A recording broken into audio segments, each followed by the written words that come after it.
안녕하세요. 전 덕갈바의 한승우. 네, 안영찬. 황윤상입니다. 예, 지금 계속 얘기하고 있는데 어떻게 이런 일을 하게 되었나 좀 더 물어보도록 하겠습니다. 이 일을 어떻게 처음 시작하게 되었나요? 저는 전공은 일단 도시공학과를 나왔고요. 도시공학과는 왜 갔습니까? 도시공학과는 점수 맞춰 갔나요? 그런 거 맞습니다. 그래도 점수를 맞춰도 비슷한 과들이 있을 거고 더 낮은 학교에 다른 과를 갈 수도 저는 있었을 사실은 텐데. 이제 처음에는 1학년 때는 학부로 이제 공학 계열로 들어갔었는데 2학년 때 전공을 정하다 보니까 이과를 선택하긴 했지만 물리, 화학, 생물 이런 데보다는 좀 사회과학 쪽에 관심이 많아서 건축이나 토목이나 도시공학과 중에 이제 생각을 했었는데 사실 건축, 토목도 사실 어떻게 보면 좀 수학적인 게 많고 좀 도시공학과 재밌어 보여서 약간 저를 수학하기 싫었던 것 같은데 맞나요? 정확하게 물리를 하게 됐습니다. 그러면은 그 도시공학과에서는 보통은 어디로 취업을 많이 해? 도시공학이 되게 학문적으로 약간 애매하다고 해야 되나? 좀 되게 깊이가 되게 그 배울 수 있는 학부 때 배울 수 있는 게 되게 얕기 때문에 얇고 넓은 면이 있어서 더 공부를 하는 사람이 많습니다. 사실은 더 공부를 대학원을 좀 많이 가고 뭐 연구기관을 많이 취업을 하거나 아니면 좀 이제 학자의 길을 걷거나 하는 사람이 많은데 한 절반 정도가 그런 길을 가게 되고 나머지 절반은 부동산 쪽으로 많이 수익이 창출되는 업이다 보니까 건설회사 돈이 되기 때문에. 돈이 되기 때문에 근데 왜 그런 건설회사 같은 대기업 들어가서 안정적인 우산 안에서 돈을 따박따박 받는 것도 굉장히 좋았을 텐데 이런 전문직을 선택하게 됐는지.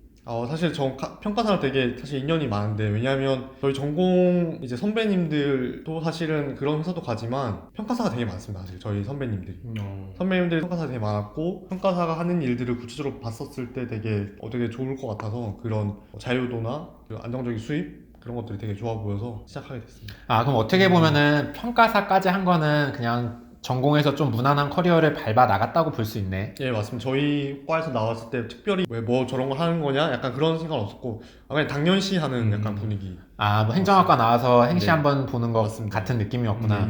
근데 이제 그런 평가 법인에 들어가서 왜 그 다음은 회계 법인으로 갑자기 이직을 했는지. 왜냐면 평가사 중에 아까도 얘기했지만 평가사들이 가성비가 좀 좋아. 가성비가 좋아서 보통 거기 버는 돈이 많죠. 안주하는 사람들이 되게 많아. 그러니까 큰 돈, 근데 평가사가 어차피 큰 돈 벌기도 조금 쉽지 않은 구조고 하다 보니까 난 여기서 이 정도 받고 그냥 이 정도 참 라이프 스타일 괜찮다라고 생각하는 사람이 많고 굳이 막 밖으로 나가서 밖에 나가면 고생한다. 뭐하러 그렇게 고생하면서 그러냐. 여기서 좀 이렇게 편안한 곳에 있어라 라는 얘기를 많이 하거든. 이 친구가 나간 거는 사실은 되게 일반적이지는 않아. 까지는 사실 평가사가 다른 업계에 있는 경우가 많이는 없고 네.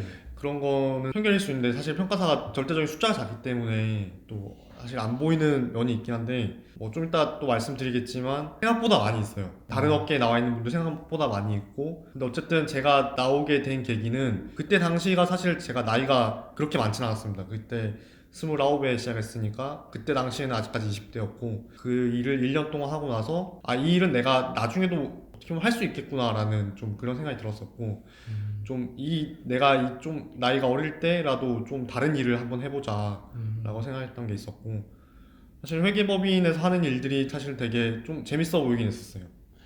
나는 이 친구가 그 1년 수습 끝나고 평가법인으로 갈지 회계법인으로 갈지를 결정하는 시기에 같이 얘기도 했었는데 뭐냐면은 내가 많이 알고 많은 걸 경험한 게 곧 나의 몸값이고 내가 벌어들이는 돈이다라고 생각을 이 친구는 얘기했었고 나는 많이 안다고 돈 많이 버는 거 아니다. 돈 버는 일을 해야 좀 더 이렇게 돈 버는 일을 하는 게 맞지. 뭔가 돈을 벌기 위해서 지식을 쌓는 거는 이렇게 돌아가는 느낌이다라고 그때 얘기를 했었거든. 근데 이제 나도 지금 한 5년쯤 지나서 생각을 해보니까 이 말이 맞았다. 그 닭갈비집에서 얘기했는데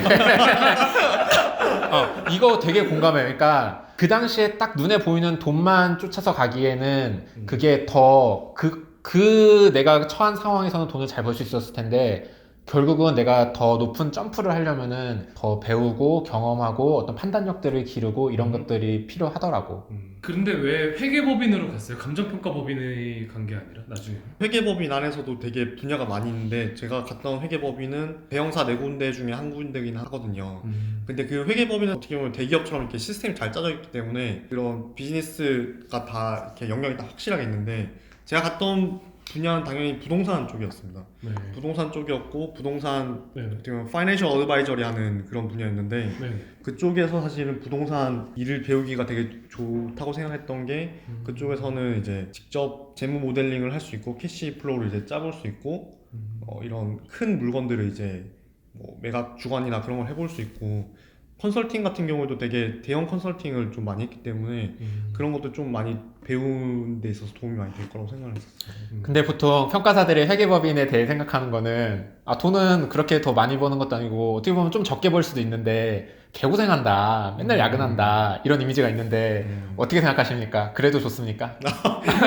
케이스 바이 케이스이긴 한데 이게 사실 또 거기도 팀이 따로 또 있는데 팀마다 되게 분위기가 좀 달라요. 팀 분위기 다른데 제가 갔던 팀은 일을 안 하는 편의 팀은 아니었었어요. 제가 아는 그때 갔을 때는 일을 정말 많이 했고 근데 사실 저는 그 당시에만 해도 사실 이제 30대는 나이기 때문에 내가 이제 여기서 일을 하고 이제 많이 배울수록 내가 나한테 남는 거다라는 생각을 좀 많이 했어요. 회계법인을 다니다가 또 다시 한번 점프를 합니다. 어떤 상황이었었나요? 그 당시는? 회계법인이 지금도 뭐 제가 이거를 공식적으로 말하는 건 아니지만 어쨌든 다들 아는 사실이긴 하거든요. 거기서 근속연수가 길진 않습니다. 회계법인도 어떻게 보면 그 감사 쪽에 있는 회계사들이랑 좀 다른데 이쪽에 제가 있었던 컨설팅 쪽은 사실은 좀 회전율이 좀 빠른 편이고 이제 밑에 주니어들은 길면 2년, 2년 반 정도, 3년 정도면 다 사실은 또 다른 길을 찾아서 나서기 때문에 제가 들어갔을 때 있었던 당시에 뭐 형님들이 다들 이직을 또 하시더라고요. 그래서 저도 당연히 그런 생각을 자연스럽게 하게 됐었던 것 같고 그래서 그분들 나간 분들의 추천으로 또 이제 다른 회사도 지금 옮기게 되었습니다. 사실 우리 일반적으로는 직장 다니면 하나 이렇게 쭉 다니는 거를 편해하고 일반적으로 생각하잖아. 네. 근데 거기는 왜 그렇게 오래 안 다녀?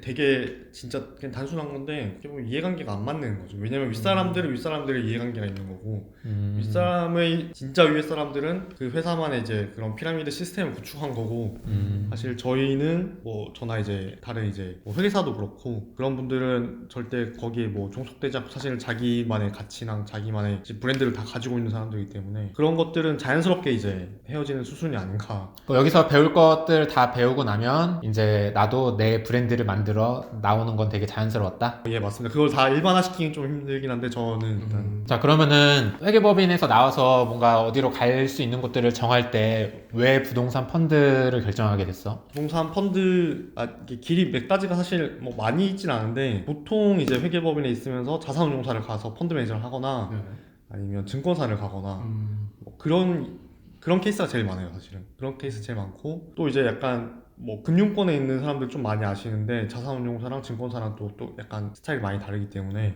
자산운용사는 조금 더 이제 안정적으로 이제 일을 조금 사이클을 좀 길게 가져갈 수 있는 비즈니스기도 하고 증권사는 사실은 조금 이제 짧게 좀 세일즈가 좀 많은 편이고 그런 것들이 조금씩 고려가 돼서 저는 그쪽으로 가게 된 것 같습니다. 그리고 약간 그런 거 있어? 네가 이렇게 자꾸 점프하면서 부동산 업계에서의 네 커리어를 밟아가고 어떻게 보면은 너의 가치를 몸값을 계속 올려가고 있는데 그러고서 최종적으로 도달하고 싶은 어떤 그런 게 있는 거야? 사실 저도 이제 여기서 조금 이제 적응이 되고 나니까 이제 또 그런 생각들이 항상 좀 많이 드는데 그게 어떻게 보면 딱 정해져 있는 건 아닌데 사실 제가 좋아하는 일은 사실은 있어요.